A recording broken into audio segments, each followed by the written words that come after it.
Ginikanan sang SWAT team leader nga napatay sa drug buy-bust operation sang Domingo, ginhanduraw ang masadya nga nagliligad upod ang ila agot nga bata. Ini ang gintutukan ni Zen Kilantang.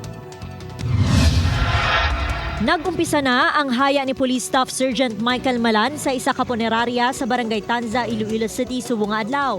Si Malan ang team leader sang SWAT nga napatay sa nagbato kag nagpangtiro ang subject sang drug buy-bust operation nga si Glenn Iturriaga alias Bongbong sa Barangay Concepcion sang Domingo. Madumduman nga naglabot sa 7.8 million pesos ang balor sang suspected shabu nga nakumpiska sa operasyon. Si Staff Sergeant Malan ang bugtong nga lalaki kag agot sa 3 ka mga mag-ululutod. Gani amo na lang kasakit para sa iya ginikanan ang mapait nga kamatayon sini. Sino kay Nanay Rosalina, ulihi sini nga na istorya si Staff Sergeant Malan antas mag-duty sang Domingo nga kaadlawan man sini. Itagaan naman ako sang 1,000, ibakal ko sang subak-subak. Siling ko, mayo man ako may kwarta tanay.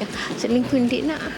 Bisan wala lang balaan mo, bisan wala lang luto-luto. Kung inang mayo lang bala to, nagalakat lang ko. Pero maluya lawas ko. Isa ka mabinuligon kag responsable nga bata sa iya pamilya. Ini naman ang pagkilala sang iya amay kay Staff Sergeant Malan. Malisensya na sa tay.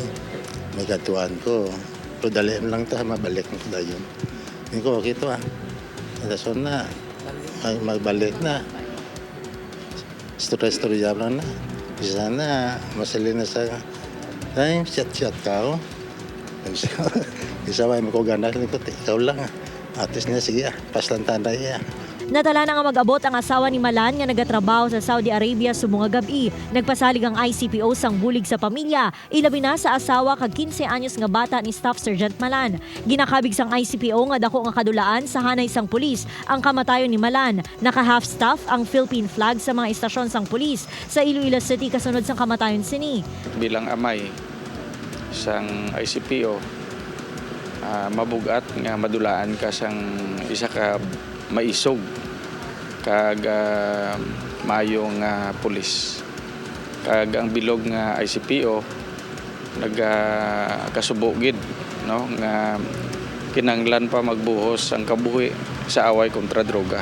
Samtang nagpositibo naman sa drug test sa Iturriaga, live-in partner sini nga si Katrina Espinosa kag Ivan Palmehar.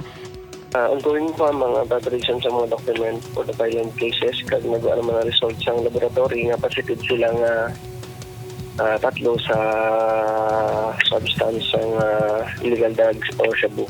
Upod kay Cirilo Renduque, Zen Kilantang, One Western Visayas.